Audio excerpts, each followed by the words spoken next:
علیکم، میں امداد سمرو۔ نیا کٹا کھلنے جا رہا ہے۔ سپریم کورٹ نے حکم جاری کر دیا ہے براہ راست حکومت کو بائی پاس کر کے اسٹیٹ بینک کو کہا ہے کہ فنڈز جاری کیے جائیں پنجاب کے انتخابات کے لیے۔ قومی اسمبلی کا ہنگامی اجلاس طلب کر لیا گیا، آج 26 کو ہونا تھا، آج طلب کر لیا گیا، ریشیڈیول کر دیا گیا ہے۔ اور دوسرا ایک اور ریفرنس آ گیا ہے 8 جج صاحبان کے خلاف، وہ 8 جج صاحبان جنہوں نے پارلیمنٹ کے اختیارات میں مداخلت کی ہے۔ چیف جسٹس سمیت 8 رکنی بینچ، پورے کے پورے بینچ کے اوپر ریفرنس آ چکا ہوا ہے۔ صورتحال گمبھیر ہوتی جا رہی ہے اور حالات پوائنٹ آف نو ریٹرن پر تو جا چکے ہوئے تھے، لیکن اب صورتحال جو ہے وہ گتھم گتھا والی صورتحال وہ نظر آ رہی ہے۔ آج ہوا یہ ہے کہ آج سپریم کورٹ آف پاکستان نے چیمبر میں، چیف جسٹس صاحب نے 3 رکنی بینچ ان کا جو تھا، انہوں نے چیمبر میں سماعت کی، اور وہ سماعت جو ہے وہ تھی الیکشن کمیشن آف پاکستان کے کو جو آرڈر جاری کیا گیا تھا انتخابات کروانے کا، جو 3 رکنی بینچ نے آرڈر جاری کیا تھا، اس میں انہوں نے آج بلایا ہوا تھا متعلقہ حکام کو، اسٹیٹ بینک کے گورنر کو بلایا تھا، سیکریٹری الیکشن کمیشن کو بلایا تھا، اور سیکریٹری خزانہ کو بلایا ہوا تھا۔ آج جو ہے وہ سماعت ہوئی ہے، جس میں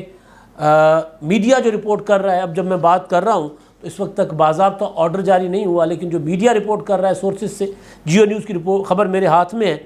وہ یہ رپورٹ کر رہے ہیں کہ چیف جسٹس صاحب نے احکامات جاری کر دیے ہیں براہ راست، اور انہوں نے حکم دیا ہے الیکشن کمیشن آف پاکستان کو پیسے جاری کرنے کے لیے اسٹیٹ بینک کے گورنر کو کہ آپ مطلوبہ یعنی 21 ارب روپے جو ہے وہ آپ براہ راست جاری کریں۔ اس سے پہلے جو سماعت ہوئی تھی، اس سماعت کے حوالے سے جو میڈیا نے رپورٹ کیا ہے، یا یہاں تک کہ جو اٹارنی جنرل ہیں انہوں نے وزیر اعظم سے ملاقات کے بعد اور سماعت سے پہلے جو بات چیت کی، گفتگو کی میڈیا کے ساتھ، اس گفتگو میں بڑا امپورٹنٹ چیز تھی، اور انہوں نے کہا تھا کہ حکومت 4 اپریل کے فیصلے پر عمل درآمد کر چکی ہے، یعنی حکومت نے پیسے دینے کے لیے معاملہ اٹھایا پارلیمنٹ کے سامنے، اور پارلیمنٹ نے پیسے دینے سے کر دیا انکار۔ تو لہٰذا حکومت تو اس معاملے میں قصوروار نہیں ہے، پارلیمنٹ قصوروار ہے، تو پارلیمنٹ سے پوچھنا ہے تو پارلیمنٹ سے پوچھیں، ہو سکتا ہے وقت آنے پر پارلیمنٹ سے پوچھ لیا جائے، مگر سپریم کورٹ ادھر جانے کے بجائے سپریم کورٹ چلی گئی ڈائریکٹ اسٹیٹ بینک کی طرف۔ اب اس میں کئی سوالات اٹھ رہے ہیں، اور جس دن یہ فیصلہ سنایا گیا ہے اسی دن ایک اور چیز بھی آئی ہے، یعنی یہ تو کوئی اچھی خبریں نہیں ہیں۔ سپریم کورٹ کی مداخلت آئینی معاملات میں، سیاسی معاملات میں اور پارلیمنٹ کی قانون سازی کے معاملات میں یہ کوئی اچھی چیز نہیں ہے، اور پھر سپریم کورٹ کے احکامات کے خلاف یا ان پر عمل درآمد نہ کرنے کے لیے پارلیمنٹ کا یا قومی اسمبلی کا پھر اجلاس ہنگامی طور پر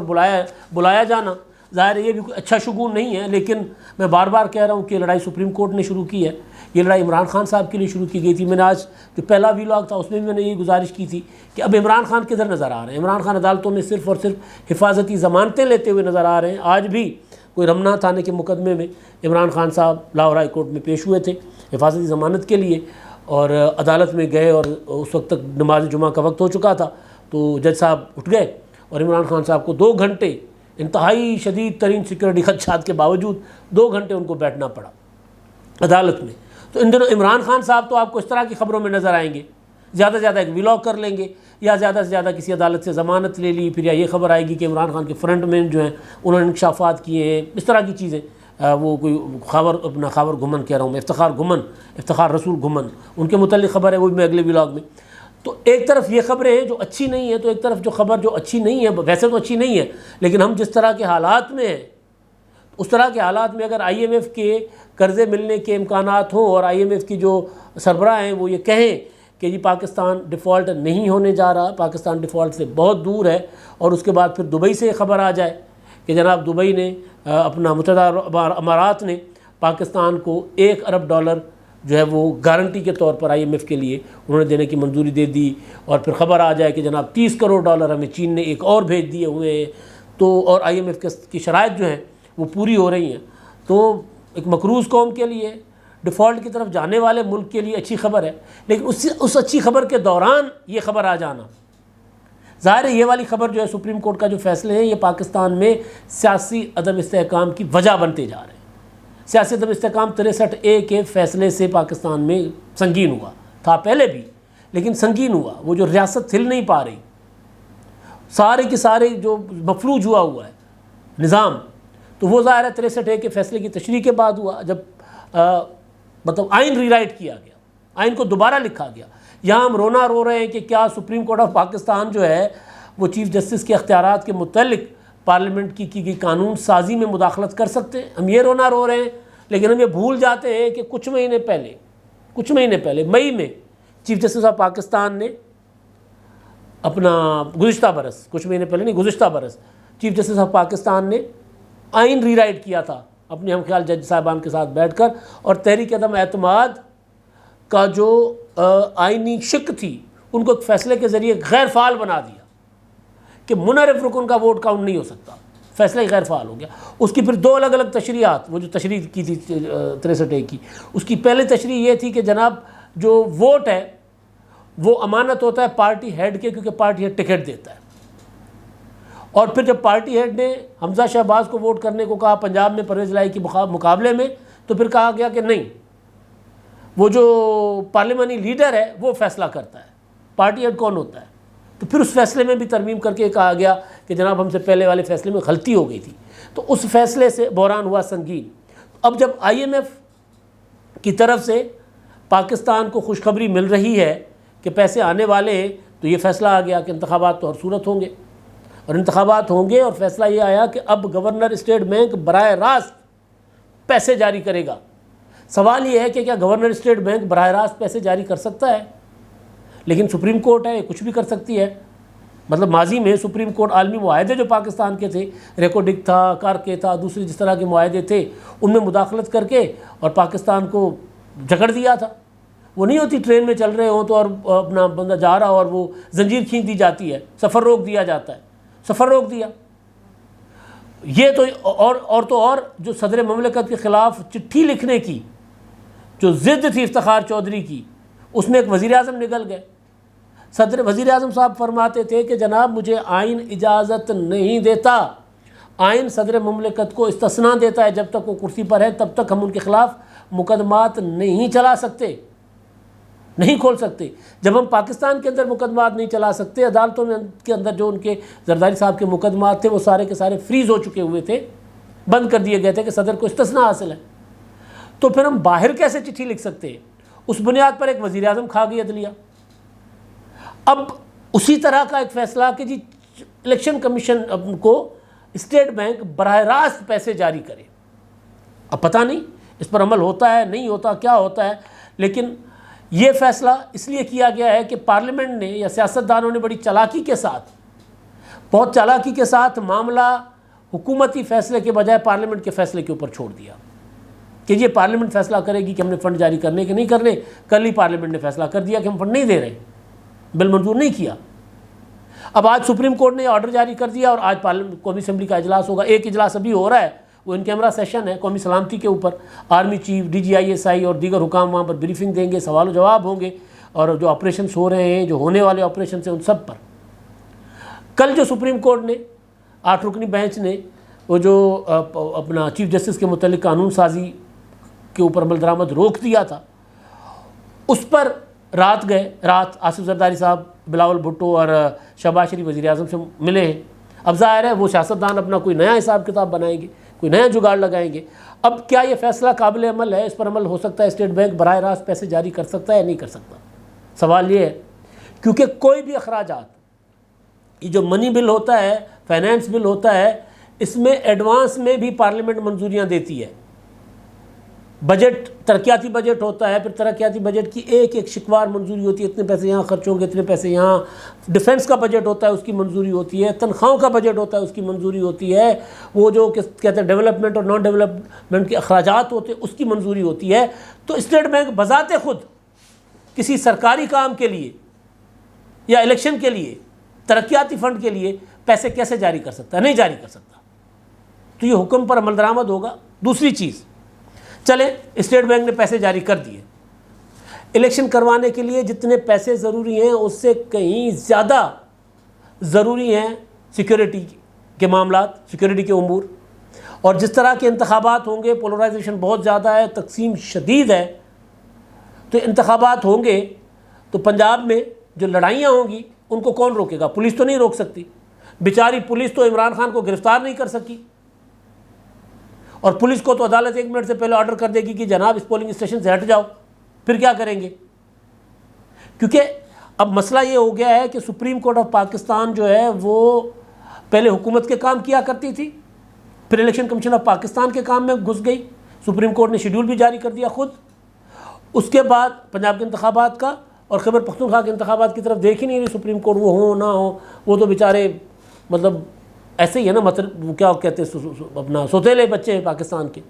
پی کے والے۔ اگر آئین پر عمل درآمد کرنا ہے، آئین کا اتنا ہی پریشانی ہے آئین کی، تو پھر آئین تو صرف کہ پنجاب پہ کیوں نافذ ہو رہا ہے، پی کے پہ کیوں نہیں نافذ ہو رہا؟ ان کی درخواست کیوں واپس بھیج دی گئی پشاور کے لیے، وہ یہاں پر کیوں نہیں سنی گئی اسلام آباد میں؟ تو سپریم کورٹ نے الیکشن کمیشن کا کام بھی اپنے ہاتھ لے لیا، سپریم کورٹ نے پارلیمنٹ کا کام بھی اب اپنے ہاتھ لے لیا۔ اب سپریم کورٹ اسٹیٹ بینک کا کام بھی خود کرے گی، یعنی اسٹیٹ بینک کے کرنے کا کام نہیں، پارلیمنٹ کا کام ہے یہ پیسے جاری کرنا نہ کرنا، کیونکہ جو پارلیمانی نظام حکومت ہوتا ہے وہاں پر ثوابدیدی فنڈز بھی اگر ہوتے، فرض کر لیتے ہیں کہ وزیر اعظم کو 1 ارب یا 2 ارب یا 10 ارب ثوابدیدی فنڈز کا اختیار ہے، مگر اس ثوابدیدی فنڈ میں وزیر اعظم یہ بتائیں گے کہ میں نے یہ پیسے ادھر خرچ کیے، ادھر خرچ کیے۔ ثوابدیدی یہ نہیں ہوتی کہ وہ 10 ارب روپے بغیر آڈٹ کے وہ اڑا دے، نہیں، ایسا نہیں ہوتا۔ اس کا آڈٹ پارلیمنٹ کر سکتا ہے، اس کا آڈٹ پبلک اکاؤنٹس کمیٹی کر سکتی ہے، اس کا جو آڈیٹر جنرل ہے وہ کرتا ہوتا ہے۔ ثوابدیدی فنڈ کا یہ ہوتا ہے کہ وزیر اعظم صاحب کسی حلقے میں گئے، کسی علاقے میں گئے، وہاں روڈ کا مسئلہ ہے وہ روڈ دے دیں گے، وہاں یونیورسٹی نہیں ہے یونیورسٹی کی اناؤنسمنٹ کر دیں گے، وہاں غریب کسی کے علاج کے لیے پیسے جاری کر دیں گے، تو وہ ثوابدیدی فنڈ اس لیے ہوتے ہیں۔ لیکن یہ نہیں ہوتا کہ وہ اکاؤنٹیبل نہیں ہوتے پیسے یا آڈیٹیبل نہیں ہوتے، وہ پیسے کی ایک پائی کا حساب لیا جاتا ہے، وہ پھر حساب کتاب ٹھیک ہو یا غلط ہو دینا پڑتا ہے۔ تو یہ کیسے ہو سکتا ہے کہ جو ہے وہ اسٹیٹ بینک جو ہے وہ خود سے پیسے جاری کر دے؟ اچھا چلیں، اسٹیٹ بینک نے پیسے جاری کر دیے 21 ارب، تو پنجاب میں تو سیکیورٹی چاہیے 3 لاکھ نفوس، 3 لاکھ اپنا افراد چاہیے سیکیورٹی کے، سیکیورٹی پرسنال۔ اچھا اب اس میں پنجاب حکومت کے پاس ٹوٹل ہے 75,000 80,000، پنجاب حکومت کے اس سے زیادہ ہم دے نہیں سکتے، الیکشن کمیشن کہہ رہا ہے اس سے الیکشن ہو نہیں سکتا۔ تو اب کیا آگے چیف جسٹس آف پاکستان جو ہے وہ براہ راست GHQ کو آرڈر کریں گے کہ سیکیورٹی دو الیکشن کے لیے،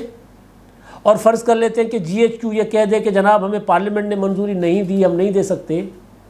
تو پھر وہاں کیا چیف جسٹس صاحب جو ہیں وہ آرمی چیف کے بجائے پھر ان کے جو بڑے افسر ہیں، جو افسر تو وہ کھاتوں میں ہی بڑے ہوتا تو ہمارے پاکستان میں تو آرمی چیف ہی سب سے بڑا افسر ہے، باقی تو ہی کھاتوں میں شوشا کے لیے ہوتے ہیں۔ Chairman joint chief of staff committee جو ہیں جنرل ساحر شمشاد صاحب، تو کیا چیف جسٹس صاحب ان کو لکھیں گے کہ جی آپ ہمیں فورس دے دیں، پھر فوج سے دیتے ہیں، ملٹری سے دیتے ہیں، نیوی سے دیتے ہیں یا فضائیہ سے دیتے ہیں، جہاں سے دیں آپ ہمیں دے دیں، پھر ادھر چلے جائیں گے معاملات۔ یعنی معاملات اس طرح تقسیم کی جائے گی کہ کیونکہ آرمی چیف جو ہیں جنرل عاصم منیر صاحب وہ تو حکومت کے بات مان رہے ہیں حکومت کی، تو پھر کسی اور کو آرڈر کریں گے؟ کیا ایسے ہوگا؟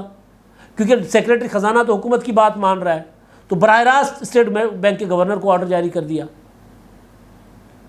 یہ معاملات جائیں گے کہاں؟ اصل میں کتنا اور سپریم کورٹ اپنے فیصلوں کے ذریعے مزید تقسیم کو ہوا دے گی، تقسیم کو آگے بڑھائے گی۔ اور عالم یہ ہے کہ اب جو 8 جج صاحبان ہیں ان کے اوپر کل کے فیصلے کی بنیاد پر، حالانکہ عدالتوں کے فیصلوں کی بنیاد پر میرا خیال ہے کہ جج صاحبان کے اوپر ریفرنسز نہیں آ سکتے، لیکن آ گیا ریفرنس، پہلے بھی 4 کے اوپر تھا اور 8 کے اوپر آ گیا، جن میں یہ میاں داؤد صاحب ہیں، ہمارے دوست وکیل ہیں، پہلے صحافی تھے تو وکیل بن گئے ہیں، اچھے وکیل ہیں، انہوں نے ایک اور ریفرنس دائر کر دیا ہے۔ اس ریفرنس میں جناب محترم چیف جسٹس عمر عطا بندیال صاحب، محترم جسٹس اعجاز الحسن صاحب، محترم جسٹس منیب اختر، جسٹس مزار علی اکبر نقوی، جسٹس محمد علی مظہر، جسٹس عائشہ ملک، جسٹس حسن اظہر رضوی اور جسٹس شاہد وحید، یہ شامل ہیں۔ ان کے اوپر ریفرنس ہے اور کہا یہ گیا ہے کہ جناب انہوں نے پارلیمنٹ کے کام میں مداخلت کی ہے، اپنے اختیارات سے تجاوز کیا ہے اور بینچ کی تشکیل بھی غیر آئینی تھی، لہٰذا یہ جو ان کے خلاف ریفرنس جو ہے وہ سنا جائے، ان کے خلاف کارروائی کی جائے۔ اور میاں داؤد صاحب نے جسٹس قاضی فائز عیسیٰ اور جسٹس طارق مسعود، جسٹس منصور علی شاہ صاحب، ان کو ریفرنسز کی کاپی بھیج دی ہے. جو دوسرے رکن ہیں جوڈیشل کونسل کے، سندھ ہائی کورٹ کے چیف جسٹس اور لاہور ہائی کورٹ کے چیف جسٹس، ان کو بھی ریفرنسز کی کاپی بھیج دی گئی ہے. پہلے مظاہر علی اکبر نقوی صاحب کے اوپر ریفرنس تھا، اس کے بعد چیف جسٹس اور 2 اور جج صاحبان کے اوپر ریفرنس آ گیا، اب 8 کے اوپر آ گیا. ابھی تک کسی ریفرنس کو ابتدائی مراحل میں بھی داخل نہیں کیا گیا. یا تو ریفرنسز کو مسترد کر دیا جائے یا ریفرنسز سنے جائیں. تو یہ لڑائی جو ہے، یہ لڑائی مسلسل گہرائیوں میں جا رہی ہے، سارے کے سارے دلدل میں دھستے ہوئے جا رہے ہیں. اور پھر میں جہاں پہ میں نے کل پرسوں سے جو اپنے آخر ویلاگز ختم کر رہا ہوں، پھر وہیں پہ میں بات ختم کروں گا کہ سیاستدان، سیاسی قوتیں، پارلیمنٹس اس طرح کے بحران سے 2-4 رہتی ہیں، نکل جاتی ہیں. عدالتیں جب اس طرح کے بحرانوں میں گھسیں گی تو وہ نہیں نکل پائیں گی، اور سپریم کورٹ نہیں نکل پا رہی. کل سے سپریم کورٹ آف پاکستان کے در و دیوار سے کوئی اچھی خبریں نہیں آ رہی. جج صاحبان کی لڑائی کی خبریں آ رہی ہیں، جو ٹھیک ہے یا غلط ہے، خبر سچی ہے یا جھوٹی ہے، افواہ ہے. لیکن اس طرح کا تاثر باہر آ جانا بذات خود عدلیہ کے لیے، نظام عدل کے لیے زہر قاتل ہوتا ہے. اب تک کے لیے اتنا ہی. اللہ حافظ.